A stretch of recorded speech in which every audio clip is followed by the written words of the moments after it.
Procrastination. I know it can be confusing. I know there are many things for you to think about. Okay, I know that there is so much advice, and I know that some of these things really do feel too hard or too technical, and really, who has got the time?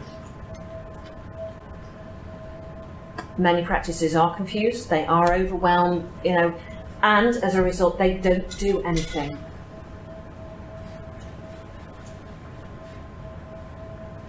They just think, okay, I'll do it eventually. I will work on this, it will be okay, I'll just ignore it.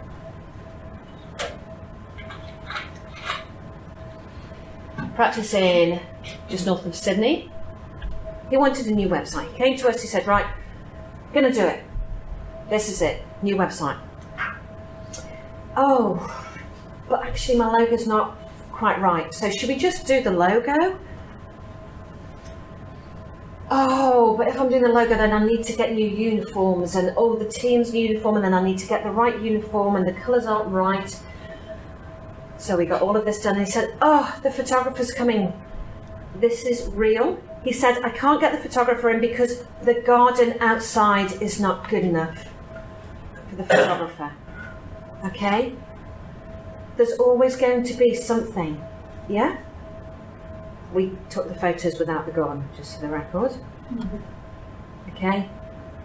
I know there's going to be something, okay? But you need to move on things. You can't procrastinate. You can't say but.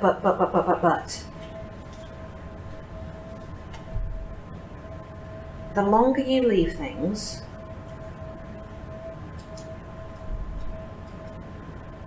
the more advantage you're giving your competition.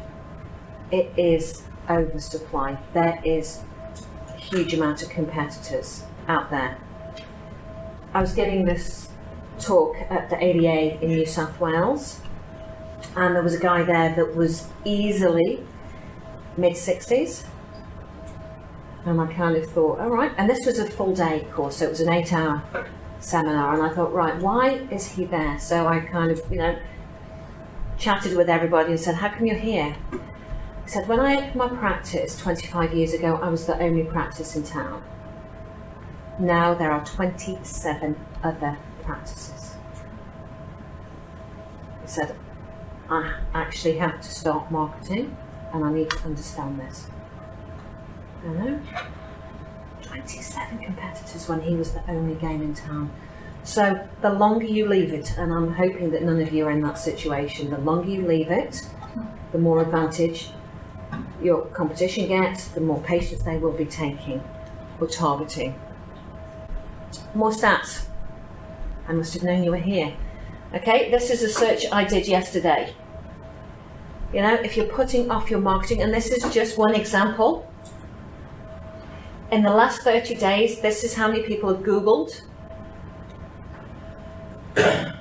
1,900 people every month are Googling dentist Melbourne.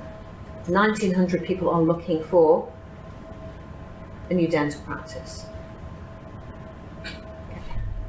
That's an opportunity, isn't it? People are still looking for dentists. Okay? They're there.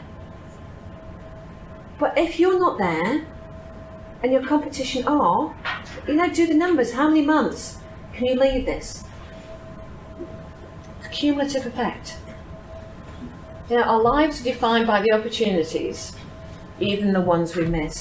So procrastination, if there is something that you are procrastinating on, that you are thinking you need to do, that you should be doing, please take action. Start something to the best of your ability. Take it one step at a time. Okay, so identify the one thing. The thing that needs to be fixed. And it might be the receptionist. Okay, it might be your website. Okay, I don't know, because there is no magic bullet. I can't say this is the one thing. But pick one thing and do it. Do it to the best of your ability. And do it consistently. So if it is email newsletters, don't just do it once. do it consistently. If it is a newspaper ad, make sure that you're doing it consistently and well and tracking